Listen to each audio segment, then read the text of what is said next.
So, you've got a great idea for your screenplay. You've got an engaging protagonist. He's got an internal character arc which is preventing him from succeeding at his goal or quest. And it's all in a 3-act structure. So you're done, right? You've got your story. Now all you have to do is write it down, right? Wrong. You've got the main plot only. You have to start thinking about all the subplots as well. Each of your main characters should have at least some semblance of a subplot. They should have goals and desires too, just like your protagonist. Give them a quest, a smaller one, other than your protagonist gets, and you should be fine. Hang on to the end of this video because I'm going to explain everything you need to know about writing and adding subplots to your screenplays or your teleplays. Hi. I'm Jim Costa.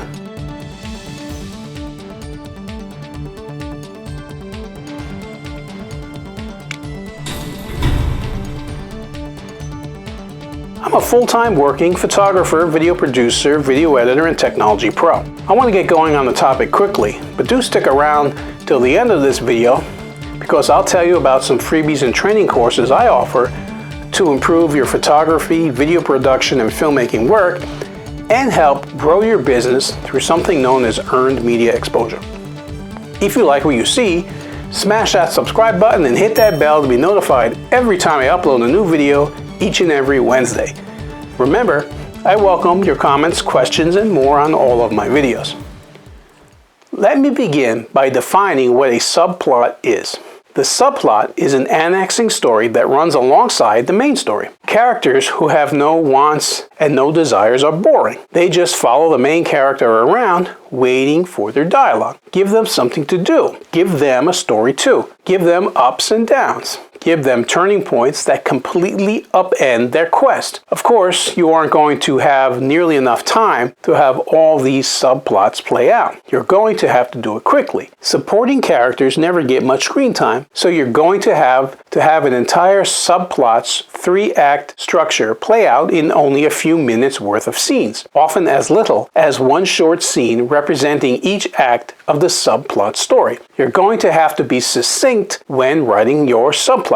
However, be careful of using too many subplots, as this could overcomplicate the screenplay and rob it of focus. Include only what is necessary. A full-length feature film might have 3 to 5 subplots total. What should the subplot do? The subplot comprises a series of scenes that inform or highlight something about the main story and the characters. These scenes must affect the main story in some way. If they don't, the scene should be cut. Include the subplot only if it serves a purpose for the main story. It should do one or more of the following. The subplot may complicate the main story. Perhaps the main character discovers he has inherited huge debts from a deceased gambling brother, which could stand in the way of his objective.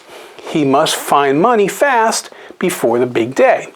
Such a hitch will complicate the main story. The subplot may go against the objective of the character or characters. Perhaps a past lover wants to stop the wedding or blackmail the hero with a shameful secret that could jeopardize the wedding and his life in the future. The subplot may enhance the character's chances of achieving their goals. Perhaps the hero has an uncle who happens to be an attorney and knows a way of getting his nephew released from the debt. So, how to write scenes for a subplot? The writer should always keep in mind the main story when writing scenes for a subplot. Ideally, the subplot should form a seamless part of the main story rather than be separate entities. The script should flow smoothly between the main story and the subplots without being jarring. The story should also be easy for the audience to follow, not too complicated or cluttered. Be careful of over-informing the story. Let the audience work some of the things out for themselves. This is the purpose of subtext. It is what is implied that can create a compelling story. It doesn't take much to create a simple subplot, just a bare bones story structure and a supporting character or two.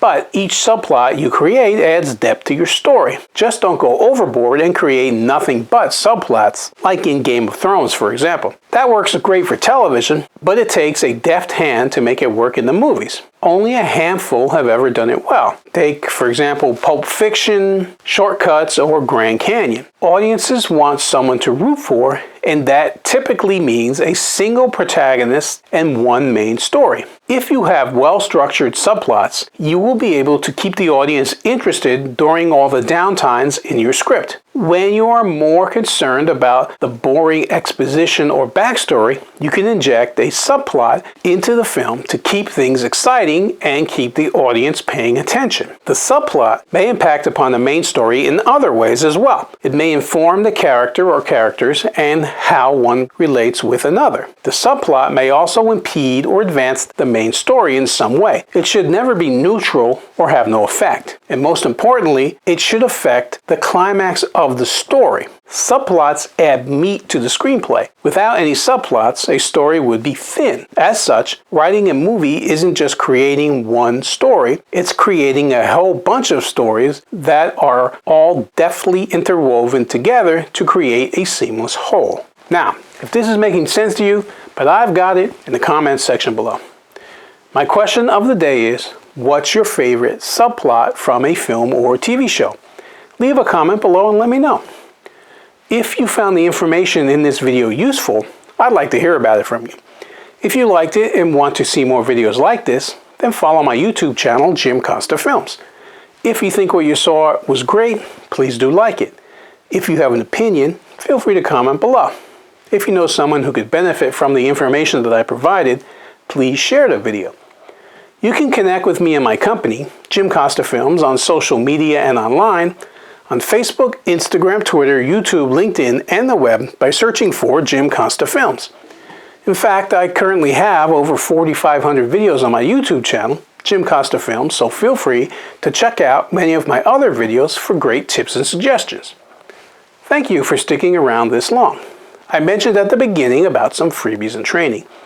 As a professional video producer and photographer, I've created an absolutely free cheat sheet for you on all the best camera settings to shoot with your DSLR, mirrorless, or video camera that will show you the settings that will allow your photos, and particularly your videos, to shine and stand out from the competition. The link to get that cheat sheet is just below in the video description.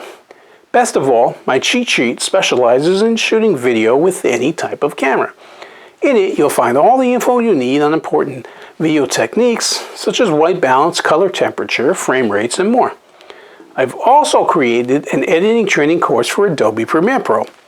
My Quick Start training is designed to get you up and editing video in under 2 hours and includes over 100 tips, tricks, and keyboard shortcuts for video editors to get you started in the program and makes your workflow go much faster.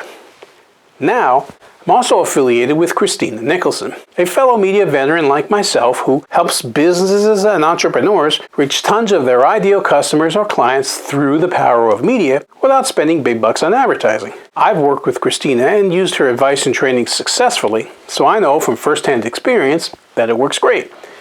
The program Christina and I are now offering is called the Media Mentoring Program, and it will help you to take advantage of mainstream media so you can stand out from the competition, because that's not something everyone has access to. Best of all, unlike paid ads and sponsorships, you can gain lots of exposure and credibility to become the go-to brand everyone talks about and wants to do business with without spending a fortune on advertising, because the program is geared to get you free advertising. I'll link to those cheat sheets and training courses in the description below as well. There's videos on both courses that'll give you an overview of how they can help you, as well as links to get more information.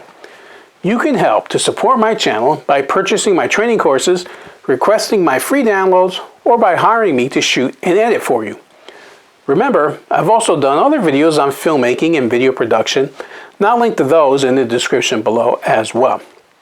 Finally, if you follow me for a while now, you may know that I have a private community of photographers, videographers, and filmmakers just like you on Facebook, where I share other pro tips and tricks.